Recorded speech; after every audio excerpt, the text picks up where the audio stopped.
Ahora les voy a hablar de otro concepto que también ya lo habían notado algunos primeros cristianos. Es que cuando Jesús hablaba de la hora o de su hora, eh, estaba enmarcando el cumplimiento de su misión. Y también nos daría un indicio de que cuando habla de su hora, o por lo que se entiende, cuando Jesús hablaba de esa manera, era cuando era el culmen de la misión, ¿no? Cuando iba a tener su máxima, digamos, máxima importancia para lo que vino Cristo. Entonces, cuando le decimos que a un cordero le llegó la hora, nos referimos a la Pascua, ¿no? Entonces, y es una expresión incluso común que decimos, ¿no? Si yo dijera ya me llegó la hora, ustedes pensarán, pues va a pasar algo importante, ¿no? Eh, Va a tener un examen Diego, o ya se va a morir Diego. Algo así pensarán. Bueno, Jesús también se expresó de su hora. Y yo al principio, fíjense que cuando yo leí este tema de cuando le llegó la hora a Jesús, no me había puesto a pensar en eso. Ahorita vamos a ver algunos versículos que ya hemos visto antes muchas veces, pero ahora van a darle un contexto ahora pascual y van a darse cuenta que si ustedes juntan todos esos versículos de los evangelios donde Jesús habla de su hora, y les va a hacer un montón de sentido, como que relatan muy bien una historia de su martirio, pues de su pasión de Jesús. Eh, Vamos a hacer ese ejercicio ahorita. Entonces, la hora de Jesús, ¿cuál sería? Su pasión, ¿no? Desde la última cena hasta su crucifixión, esa sería la hora de Jesús o la hora del Cordero. Y por eso San Agustín ya enseñaba eso. Por ejemplo, aquí en un documento que le llama la Concordancia de los Evangelistas, él explica también eso y dice, Marcos a su vez narró primero con palabras propias el ruego del Señor, que si era posible pasase de él aquella hora, ¿no? Así se narra. Es decir, su pasión, que indicó luego con el término de cáliz. Ah, o sea que cuando Jesús habla de me llegó la hora o viene la hora, también es sinónimo de decir la copa, ¿no? O el cáliz que debe beber. Es decir, es un momento importante. La primera vez que se menciona esto, por ejemplo, el Evangelio de Juan, es en las bodas de Caná. ¿Qué le dice María a Jesús? No tienen vino. Entonces Jesús contesta esto. Y muchas veces cuando lo leemos, dice, Jesús le dijo, ¿qué tienes conmigo, mujer? Aún no ha venido mi hora. Y nosotros la mayoría de veces cuando lo leemos así, lo interpretamos como que no era el momento de hacer milagros. Sin embargo, pues como su madre se lo pide y no se lo niega, pues se lo cumple, ¿no? Y así lo entendemos muchas veces. Pero si uno se pone a pensar, sinceramente, es una manera muy extraña de contestar. Lo más fácil pudo haber dicho, María o madre o mujer, no es momento de los milagros, ¿no? O ahorita no. O no sé, ¿no? A una respuesta diferente. Pero cuando él dice, no es mi hora, uno se pone a pensar. O sea, Jesús, ¿qué tenía en la mente cuando dijo eso? Si nada más María le dijo que pues les hacía falta vino. Entonces tal parece que Jesús se traslada a un momento de su vida en el cual le dice a María, todavía no es ese momento, ¿cuál? Cuando le llega la hora. Entonces, por eso, al parecer, por eso Juan el Evangelista lo consideró tal vez importante esta anécdota de las bodas, no tanto por el milagro, ¿no? Que dicho de paso, Juan el Evangelista ahí lo menciona en el versículo siguiente, que es un signo, no lo menciona como que ahí fue el primer prodigio milagro, lo menciona más como un signo o la primer señal. Y eso ya nos debería de ponernos a pensar, ¿no? Porque si dice signo o señal, significa que eso representa algo o es un indicio de algo que viene, ¿no? Por eso dice, no ha llegado la hora, porque va a haber un momento en el cual Jesús, o una hora especial en el cual Jesús nos va a dar un vino, pero no es la hora ahorita, en las bodas de Caná, ¿no? Pero él va a haber un punto en el cual nos va a dar un mejor vino a todos. Y acuérdense que cuando el maestresala probó el vino, le dijo al novio, mandó a traer al novio, ¿no? Y le dice, todos primero sirven el mejor vino y después sirven el mejor vino y después el vino más corriente. ¿Tú por qué dejaste el mejor vino hasta el final? Y qué curioso, ¿no? Que le dijo al novio, ¿no? Que si lo trasladamos, siempre el novio fue una figura de lo que es Jesús. Entonces, como si le dijera a Jesús, ¿no? Siempre dan el mejor vino al principio, tú nos diste hasta el final el mejor vino. ¿Cuándo Jesús nos dio el mejor vino?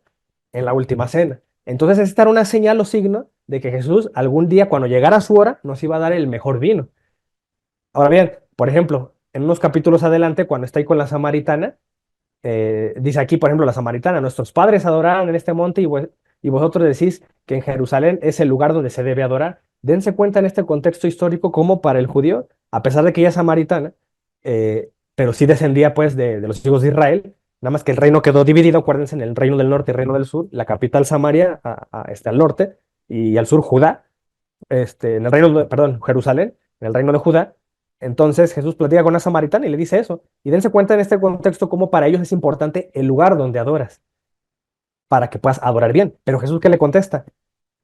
Mujer, créeme que la hora viene cuando ni en este monte ni en Jerusalén adoraréis al Padre. Entonces aquí es cuando da la enseñanza de que los verdaderos adoradores adoran en espíritu y en verdad. Es decir, para Jesús, en su hora, ya no iba a importar tanto en qué lugar, ¿no? ¿Por qué? Porque la iglesia iba a tener un carácter universal. Entonces acuérdense que todos los judíos, independientemente de dónde estuvieran, todos tenían que ir a Jerusalén en Pascua. Todos, no importa si estabas muy lejos, solamente ahí podías adorar. E importaba el lugar. Pero según Jesús ahora ya no va a importar el dónde, sino el cómo adorar, ¿no? A partir de Cristo. Entonces, ¿cuándo? Cuando llegue su hora. Dice, otro, por ejemplo, ahí en Juan 5, de cierto os digo, viene la hora, y ahora es cuando los muertos oirán la voz del Hijo de Dios y los que la oyeren vivirán. Para el protestante, esto no es cierto, no sé cómo lo entienden, porque para ellos los muertos siguen muertos, ¿no? ¿Para qué le hablas a María si ya está muerta?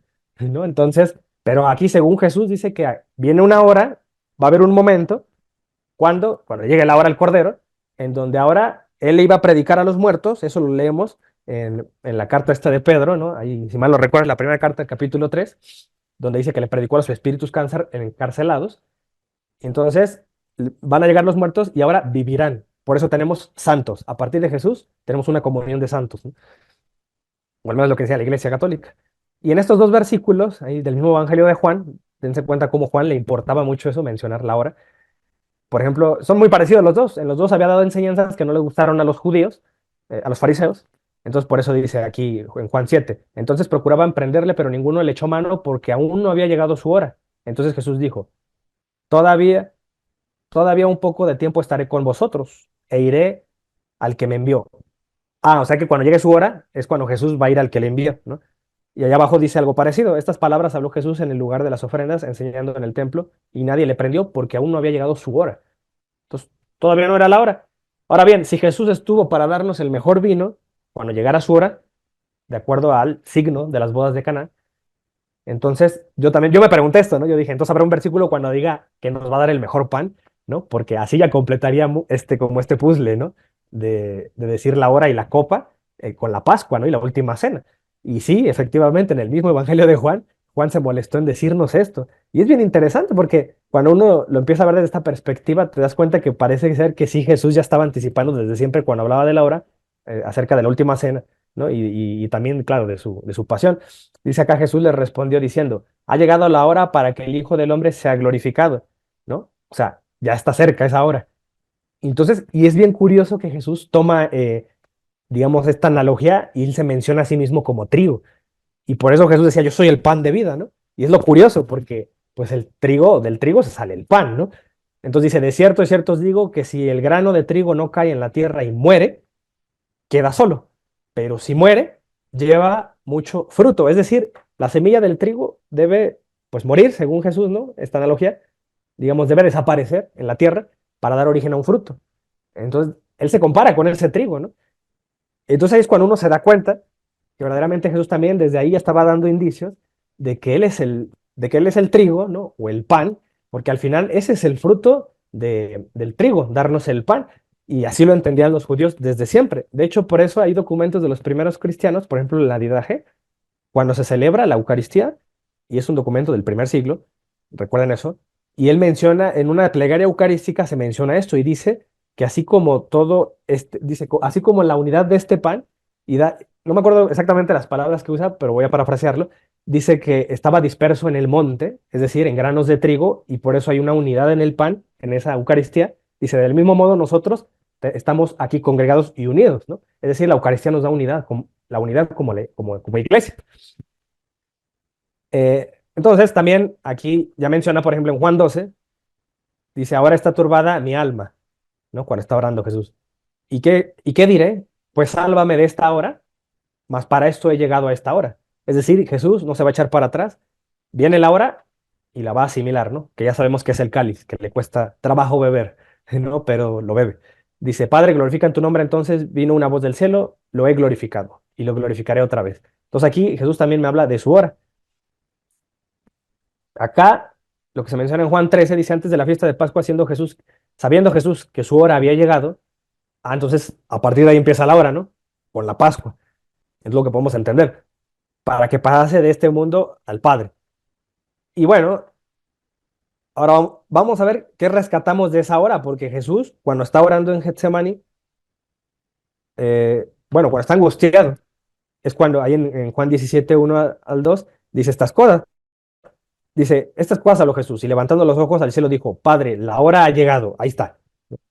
Glorifica a tu Hijo para que también tu Hijo te glorifique a ti, como le has dado, dando potestad sobre toda carne, para que dé vida eterna a todos los que le diste. Entonces, ahí la hora ha llegado, ¿no? Ahí quedamos. ¿Y qué dice dentro de esa oración para Jesús? Cuando llega la hora, ¿qué es lo importante en ese momento? Para que todos sean uno. Ah, lo que dice la Didache, ¿no? Que todos sean uno en la Eucaristía, ¿no? En esa misa en la que venimos, todos somos uno en un mismo pan. Como tú, oh Padre, en mí, ¿a ejemplo de quién? De la Trinidad, ¿no? Como tú, oh Padre, en mí, yo en ti, que también ellos sean uno en nosotros, para que el mundo crea que tú me enviaste. Ahora entienden por qué Jesús en Juan 6 dice el que me come, el que come mi carne y bebe mi sangre, en mí permanece y yo permanezco en él. Ah, o sea, que de acuerdo a la plegaria de Jesús, lo que Jesús quiere y que nunca había ocurrido, desde Adán hubo una separación con Dios. Entonces hubo muchos intentos, ¿cuántas alianzas vimos? Hubo muchos intentos de Dios de unirse al pueblo y el pueblo siempre traicionó, siempre defraudó a Dios. Dios nunca falló, pero ahora llega en este momento, cuando llega la hora de Jesús, en que todos seamos uno.